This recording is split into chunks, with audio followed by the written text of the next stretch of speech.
അസ്സലാമു അലൈക്കും വറഹ്മത്തുള്ളാഹി. ബിസ്മില്ലാഹി അൽഹംദുലില്ലാഹ്. അല്ലാഹുമ്മ സ്വല്ലി അലാ മുഹമ്മദിൻ വഅലാ ആലിഹി വസഹ്ബിഹി അജ്മഈൻ. അഊദു ബില്ലാഹി മിനശ് ശൈത്വാനിർ റജീം. അല്ലാഹുമ്മ അല്ലിംനാ മാ യൻഫഉനാ വൻഫഅനാ ബിമാ അല്ലംതനാ വസിദ്നാ ഇൽമൻ യാ റബ്ബൽ ആലമീൻ. ഏറെ സ്നേഹവും ബഹുമാനവുമുള്ള സത്യവിശ്വാസികളെ,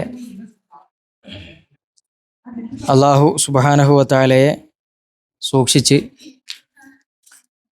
ജീവിതത്തെ ആ രീതിയിൽ ക്രമീകരിക്കണമേ എന്ന് ഉണർത്തുകയാണ്, വസിയത്ത് ചെയ്യുകയാണ്. അല്ലാഹു ആ നിലക്ക് ജീവിതത്തെ ക്രമീകരിക്കാനുള്ള തൗഫീഖ് നമ്മൾക്കെല്ലാം നൽകി അനുഗ്രഹിക്കുമാറാകട്ടെ.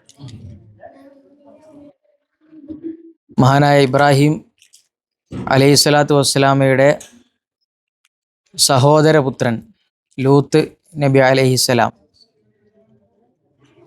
അദ്ദേഹത്തിൻ്റെ പ്രത്യേകത, ഷാമിലേക്ക് ഇബ്രാഹിം അലൈഹിസ്സലാത്തു വസ്സലാമയും സാറാ ബീവിയും പോയപ്പോൾ, ഹിജ്റ പോയപ്പോൾ അവരുടെ കൂടെ അദ്ദേഹം ഉണ്ടായിരുന്നു. ഇബ്രാഹിം നബി അലൈഹിസ്സലാത്തു വസ്സലാമയുടെ തിൽമീദായിരുന്നു, ശിഷ്യനായിരുന്നു ലൂത്ത് നബി എന്ന് പറയുന്നത്. അങ്ങനെ അവർ ഫലസ്തീനിൽ താമസമാക്കി. ഫലസ്തീനിൽ വെച്ചിട്ടാണ് ലൂത്ത് അലൈഹിസ്സലാത്തു വസ്സലാമയെ അല്ലാഹു സുബ്ഹാനഹു വ തആല നബിയായി പ്രവാചകത്വം നൽകി ആദരിക്കുന്നത്. അങ്ങനെ അല്ലാഹു സുബ്ഹാനഹു വ തആല ലൂത്ത് അലൈഹിസ്സലാത്തു വസ്സലാമയോട് സദൂം അഥവാ ഇന്നത്തെ ചാവുകടലിൻ്റെ ഷിമാല് ഭാഗത്ത് സ്ഥിതി ചെയ്യുന്ന ഫലസ്തീനിൻ്റെ തന്നെ ഒരു അടുത്ത പ്രദേശമായ സദൂം, ആ ജനതയിലേക്ക് പ്രവാചകൻ ലൂത്ത് അലൈഹിസ്സലാത്തു വസ്സലാമയെ അല്ലാഹു സുബ്ഹാനഹു വ തആല അയക്കുകയാണ്. അതിൻ്റെ മുമ്പ് സാറാ ബീവി നമുക്കറിയാം, വന്ധ്യയായിരുന്നു, കുട്ടികളുണ്ടായിരുന്നില്ല എന്ന് നമ്മൾ പറഞ്ഞു. അവർക്ക് പ്രായമായപ്പോൾ അഥവാ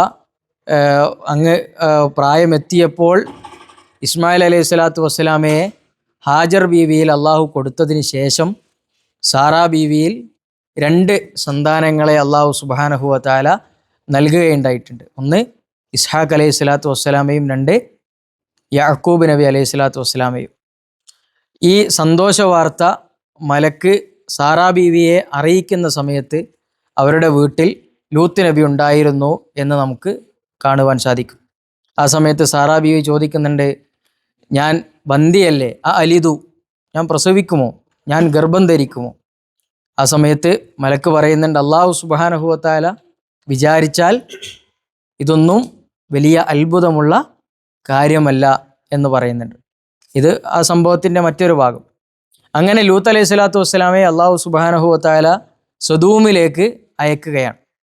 സദൂമിലേക്ക് അയക്കാനുള്ള ഏറ്റവും പ്രധാനപ്പെട്ട കാരണം എന്ന് പറഞ്ഞാൽ, മുമ്പുള്ള ഒരു തലമുറകളിലും ഇല്ലാതിരുന്ന ഏറ്റവും വൃത്തികെട്ട സ്വഭാവം അവരിലുണ്ടായിരുന്നു. ലിവാത്ത്, സ്വവർഗാനുരാഗികളായിരുന്നു ആ ജനത. ആൺകുട്ടികൾ പരസ്പരം കല്യാണം കഴിക്കുകയും പരസ്പരം ലൈംഗിക വേഴ്ചയിൽ ഏർപ്പെടുകയും, അങ്ങനെ ഒരു ആണ് ഒരു പെണ്ണിനെ പ്രേമിക്കുന്നത് പോലെ, സ്നേഹിക്കുന്നത് പോലെ, ഗസല് പാടുന്നത് പോലെ ആണുങ്ങൾ പരസ്പരം അങ്ങോട്ടും ഇങ്ങോട്ടും ചെയ്തിരുന്ന അത്രയും വൃത്തികെട്ട ഒരു ജനതയായിരുന്നു സദൂം എന്ന് പറയുന്നത്. ആ ജനതയിലേക്കാണ് ലൂത്ത് അലൈഹിസ്സലാത്തു വസ്സലാമയെ അള്ളാഹു നിയോഗിച്ച് അയക്കുന്നത്. ലൂത്ത് അലൈഹിസ്സലാത്തു വസ്സലാമയുടെ ജനതയിലേക്ക് അള്ളാഹു സുബ്ഹാനഹു വ തആല മലക്കുകളെ അയക്കുന്നുണ്ട്, ലൂത്ത് അലൈഹിസ്സലാത്തു വസ്സലാമയുടെ വീട്ടിലേക്ക്. അവർ യുവാക്കളെ പോലെ നല്ല സുന്ദരന്മാരായ മനുഷ്യരൂപത്തിൽ ലൂത്ത് അലൈഹിസ്സലാത്തു വസ്സലാമയുടെ വീട്ടിലേക്ക് പോകുന്ന വഴിയിൽ മലക്കുകൾ ഇബ്രാഹിം അലൈഹിസ്സലാത്തു വസ്സലാമയെ കാണുന്ന ഒരു രംഗം, ഇബ്രാഹിം നബി അലൈഹിസ്സലാത്തു വസ്സലാമയുടെ സ്വഭാവം എത്രത്തോളം നൈർമല്യമുള്ളതായിരുന്നു എന്ന് ആ സംഭവത്തിൽ കാണുവാൻ സാധിക്കും.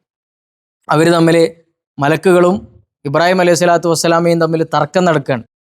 ഞങ്ങൾ ലൂത്തിൻ്റെ ജനതയെ നശിപ്പിക്കാൻ പോവുകയാണ് എന്ന് പറഞ്ഞപ്പോൾ അങ്ങനെ ചെയ്യാൻ പാടില്ല, എന്തിനാണ് അവരെ നശിപ്പിക്കുന്നത് എന്ന് ചോദിച്ച അത്രയും ലോല ഹൃദയനായിരുന്നു ഇബ്രാഹിം അലൈഹി സ്വലാത്തു വസ്സലാം. അള്ളാൻ്റെ ഖദറാണ്, അതിൻ്റെ അപ്പുറത്ത് വേറൊന്നുമില്ല എന്ന് പറഞ്ഞിട്ട് മലക്കുകൾ ലൂത്ത് അലൈഹി സ്വലാത്തു വസ്സലാമയുടെ അടുക്കലേക്ക് പോകാൻ. അങ്ങനെ ലൂത്ത് അലൈഹി സ്വലാത്തു വസ്സലാമയുടെ വീട്ടിലെത്തി ഒരുപാട് ആളുകളെ കണ്ടു. ലൂത്ത് അലൈഹി സ്വലാത്തു വസ്സലാമക്ക് രണ്ട് തരം ഭയമായിരുന്നു ആ സമയത്ത് ഉണ്ടായിരുന്നത്. ഒന്ന്, അപരിചിതരായ കുറേ ആളുകൾ അവർ വീട്ടിലേക്ക് കയറി വന്ന് വീട്ടിലിരിക്കുന്നു. ഇവരാരാണെന്നോ ഇമാം സഅദി റഹ്മത്തുള്ളാഹി അലൈഹി പറയുന്നത് അവർ കള്ളന്മാരാണ് എന്ന് വരെ ലൂത്ത് അലൈഹി സ്വലാത്തു വസ്സലാമക്ക് അനുഭവപ്പെട്ടു എന്നാണ്.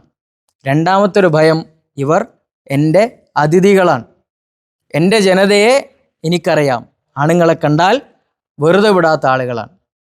ലൂത്ത് അലൈഹി സ്വലാത്തു വസ്സലാം അവർക്ക് വേണ്ടി നല്ല ആതിഥ്യ മര്യാദയുടെ ഏറ്റവും നല്ല ഭാവം അദ്ദേഹം ചെയ്തു. നല്ല ഭക്ഷണം അവർക്ക് മുമ്പിൽ പാകം ചെയ്ത് കൊടുത്തു. അവരാരും ഭക്ഷിച്ചില്ല. വീണ്ടും പേടിയായി, ഇവരെന്തിനുള്ള പുറപ്പാടാണ്.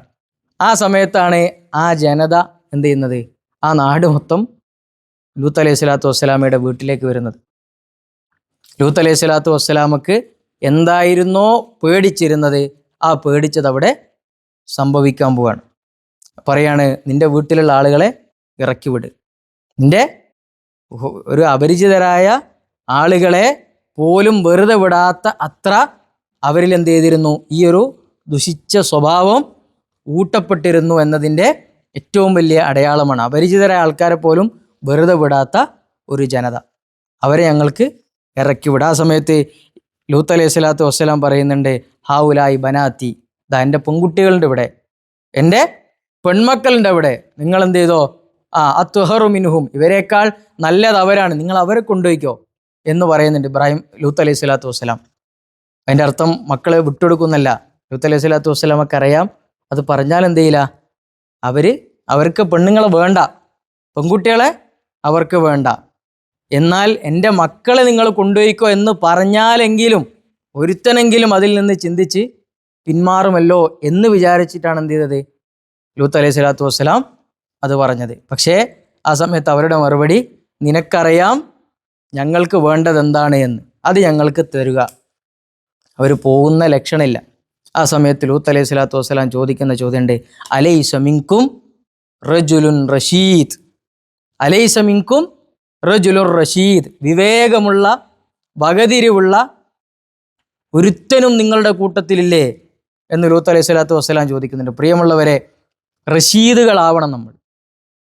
തിന്മകൾ പ്രചരിക്കുന്ന കാലഘട്ടത്തിൽ, തെറ്റുകൾ വ്യാപിക്കുന്ന കാലഘട്ടത്തിൽ അതിനെതിരെ ശബ്ദിക്കാൻ, അതിനെതിരെ വിരലുയർത്താൻ, അതിനെതിരെ ഒരു വരിയെങ്കിലും എഴുതാൻ, ചുരുങ്ങിയത് ഉള്ളുകൊണ്ടെങ്കിലും അതിനെ വെറുക്കാൻ സന്നദ്ധമാവണം നമ്മൾ. ഇത്രയും നിസ്സഹായമായിട്ടാണ് ലൂത്ത് അലൈഹി സ്വലാത്തു വസ്സലാം ചോദിക്കുന്നത്, അലൈസ മിൻകും റജുലുർ റഷീദ്, വിവേകമുള്ള ഒരുത്തനും നിങ്ങളുടെ കൂട്ടത്തിലില്ലേ എന്ന് ചോദിക്കുന്നുണ്ട്. പ്രിയമുള്ളവരെ, ആ സമയത്താണ് ജിബ്രീൽ അലൈഹി സ്വലാത്തു വസ്സലാം ലൂത്ത് അലൈഹി സ്വലാത്തു വസ്സലാമയുടെ കൈ പിടിച്ചിട്ട് പറയുന്നത്, ഞങ്ങളാരാണ്? മലക്കുകളാണ്, ഞങ്ങൾ മലക്കുകളാണ്. ഇന്ന് രാത്രി പ്രഭാതം ഉദിക്കുന്നതിന് മുമ്പ് നീയും നിൻ്റെ കൂടെയുള്ള ആളുകളും വീട് വിട്ടു പോവുക.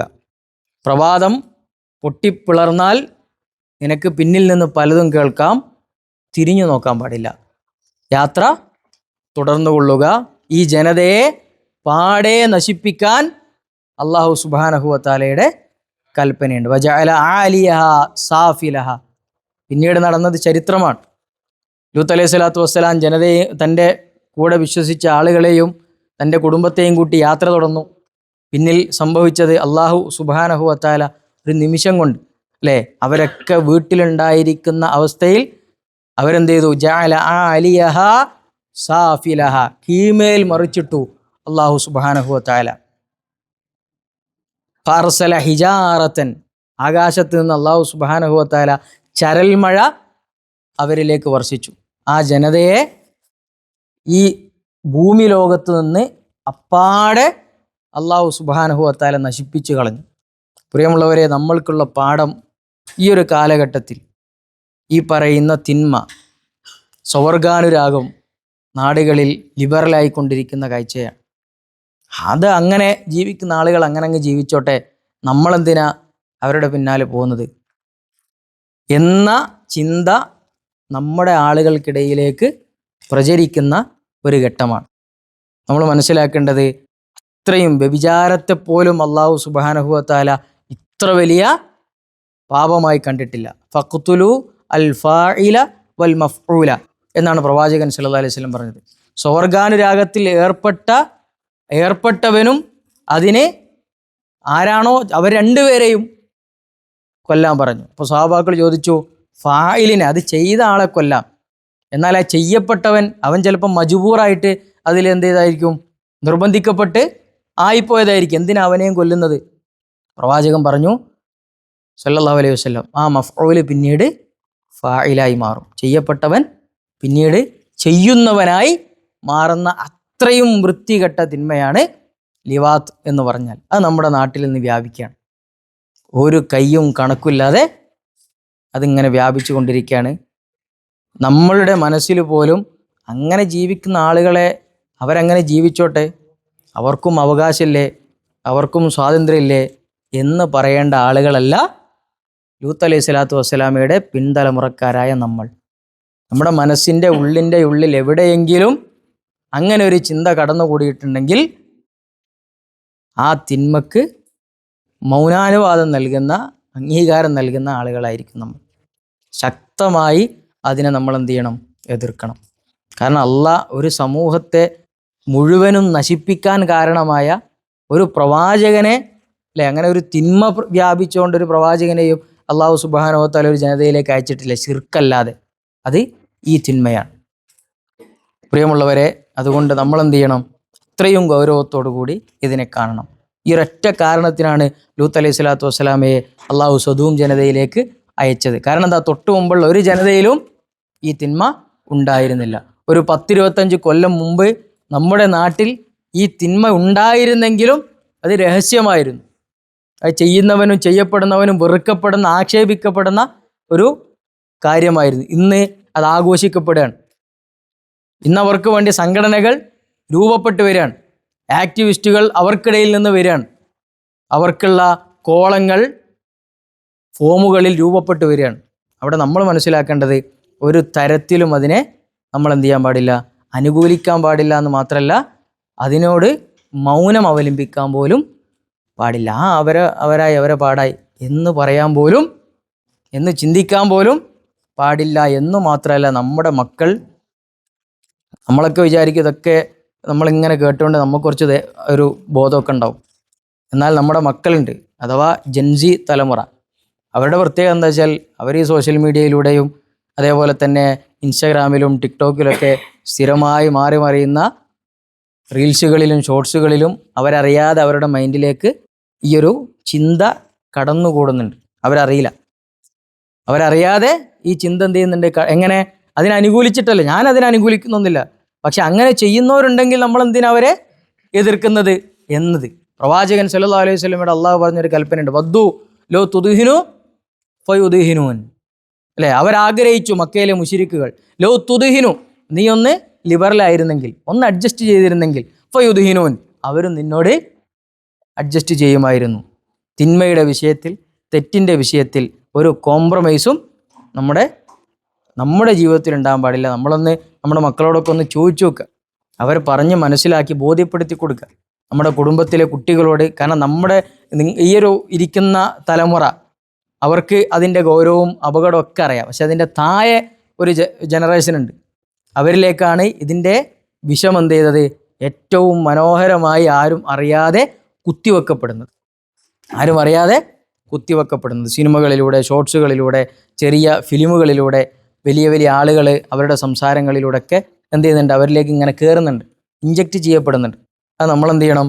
നമ്മൾ വേണം അത് തിരിച്ചറിയാനും അതിനെ തടയിടാനും. കാരണം അള്ളാഹു അത്രമേൽ ദുഷിച്ച സ്വഭാവമായി കണ്ട സ്വഭാവമാണ്. അതുകൊണ്ട് ആ രീതിയിൽ നമ്മുടെ മക്കളെ, നമ്മുടെ തലമുറകളെ നമ്മൾ കൈകാര്യം ചെയ്യണം. ആ വിഷയത്തിൽ നമ്മൾക്ക് എന്തൊക്കെ ചെയ്യാൻ കഴിയുമോ അതൊക്കെ. അതിപ്പോഴും നാട്ടിലുണ്ട്. ഒരു കാലത്ത് അത് പ്രചരിച്ചിരുന്നു എന്നതുകൊണ്ട് ഇന്നതില്ല എന്നതിൻ്റെ അർത്ഥമില്ല. വളരെ സുലഭമായ നാടുകളിൽ അതിങ്ങനെ കൂടിക്കൊണ്ടിരിക്കുന്നുണ്ട്. ഒരു വേള ഇവിടുത്തെ സ്കൂളുകളിലും അങ്ങനെയുള്ള ഇടപാടുകളുണ്ട് എന്നാണ്. ഇവിടുത്തെ സ്കൂളുകളിലും ആ രൂപത്തിലുള്ള ഇടപാടുകളുണ്ട്. അതുകൊണ്ട് കരുതിയിരിക്കുക, ബോധ്യപ്പെടുത്തി കൊടുക്കുക, മനസ്സിലാക്കി കൊടുക്കുക. അതാ ഈ വിഷയത്തിൽ നമ്മൾക്ക് ഒരു രക്ഷ എന്ന് പറഞ്ഞാൽ ആത്മാർത്ഥമായി റബ്ബിനോട് പ്രാർത്ഥിക്കുകയും ചെയ്യുക. അള്ളാഹു സുബ്ഹാനഹു വ തആല എല്ലാവിധ തിന്മകളിൽ നിന്നും ഷർറുകളിൽ നിന്നും നമ്മയും നമ്മുടെ കുടുംബത്തെയും സംരക്ഷിക്കുമാറാകട്ടെ. പാപങ്ങൾ അള്ളാഹു പുറത്തു നൽകുമാറാകട്ടെ. കർമ്മങ്ങൾ അള്ളാഹു സുബ്ഹാനഹു വ തആല സ്വീകരിക്കുമാറാകട്ടെ. സ്വർഗം നൽകി അള്ളാഹു നമ്മെ എല്ലാവരെയും അനുഗ്രഹിക്കുമാറാകട്ടെ. വാഖിറു ദഅ്വാന അനിൽ ഹംദുലില്ലാഹി റബ്ബിൽ ആലമീൻ. വസ്സലാമു അലൈക്കും വറഹ്മത്തുള്ളാഹി വബറകാതുഹു.